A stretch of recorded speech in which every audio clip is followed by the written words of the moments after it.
এটা তো আসলে অনেক বড় বড় কথা, সংক্ষেপে দেখা আমাদের যাচ্ছে যে খুব সংক্ষেপে বলাটা কঠিন।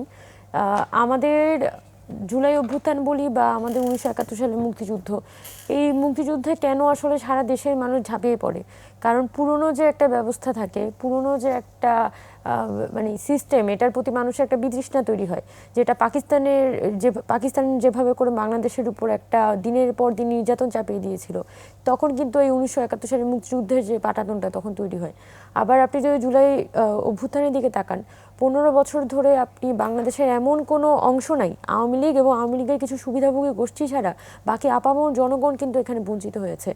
যার ফলে এই যে মানুষের যে একটা গণজাগরণ, তখন কিন্তু বহু আকাঙ্ক্ষা এখানে এসে আসলে যুক্ত হয়ে যায়।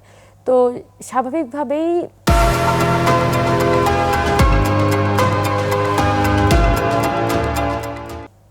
যখন আমরা বলবো যে ন্যায়ভিত্তিক সমাজটা আসলে কি, একটা সময়ের একটা একটা ন্যায্যতা থাকে, মানে একটা এই যে বর্তমানে ধরেন ধুলাই গণঅভ্যুত্থান পরবর্তী সময়ে আমরা পলিটিক্যাল ওভারঅল যে পরিবেশ, পলিটিক্যাল যে একটা বোঝাপড়া, সব কিছুর মধ্যে দিয়ে কিন্তু সমাজের মধ্যে আমরা একটা জিনিসকে ধরে নিচ্ছি, না এটা হচ্ছে আমার একটা এন্ড গোল।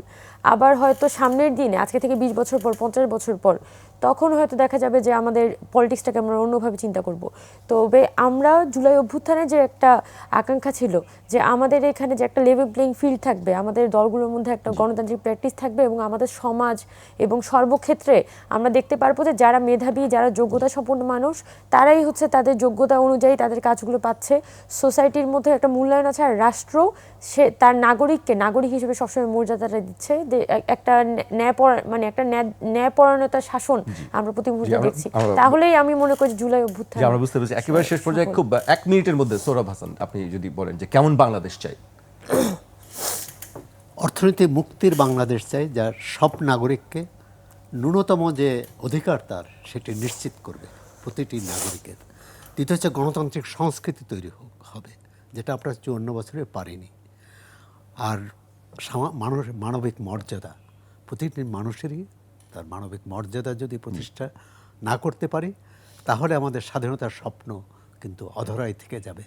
আমরা আশা করি 54 বছর, এবং প্রধান উপদেষ্টা যেটা বলছেন ন্যায়ভিত্তিক সমাজ, তাই ন্যায়ভিত্তিক সমাজ করতে পারলেই এই অধিকারগুলো প্রতিষ্ঠিত হবে। জি, বুঝতে পেরেছি, অনেক ধন্যবাদ। হাবিবুর রহমান হাবিব, আপনি কেমন বাংলাদেশ দেখতে চান? 1 মিনিটে বলবেন। 1 মিনিটে আমি বলতে চাই, সৌরভ ভাই যেটা বললেন, ন্যায়ভিত্তিক সমাজ প্রতিষ্ঠা করতে হলে, সাম্যের বাংলাদেশ গড়তে হলে, গণতান্ত্রিক বাংলাদেশ গড়তে হলে আমাদেরকে, আমি ওইটা চাই। আমরা মিথ্যা কথা বলবো না, অন্যের ভোট আমরা কেড়ে নেব না, আমরা দেশের সম্পদ অবৈধ লুট করে বিদেশ পাচার করব না, আমরা মানুষের অধিকার হরণ করব না। আমরা এই কাজগুলি যদি মোটা থেকে 2-3টা কাজ করতে পারি, তাহলে আমি মনে করি সামনের দিনে বাংলাদেশ এগিয়ে যাবে। সেই বাংলাদেশ চাই যে বাংলাদেশে হানাহানি থাকবে না, যে বাংলাদেশ একজন একটা রাজনৈতিক দল আরেকটা রাজনৈতিক দলের উপরে হামলা করবে না, যেই সে হোক না কেন। জি, এবং মানুষের জি, সাথে মানুষের ভালোবাসা দিয়েই সামনের দিকে দেশটাকে এগিয়ে নিতে চাই। দেশের সাধারণ মানুষ থেকে শুরু করে যার যার মর্যাদা নিয়ে সেজন্য সামনের দিকে চলতে পারে, নিরাপদে বসবাস জি, করতে চায়। আমরা সেই বাংলাদেশ যে আমরা সবাই সেই বাংলাদেশই দেখতে চাই। আপনাদেরকে সবাই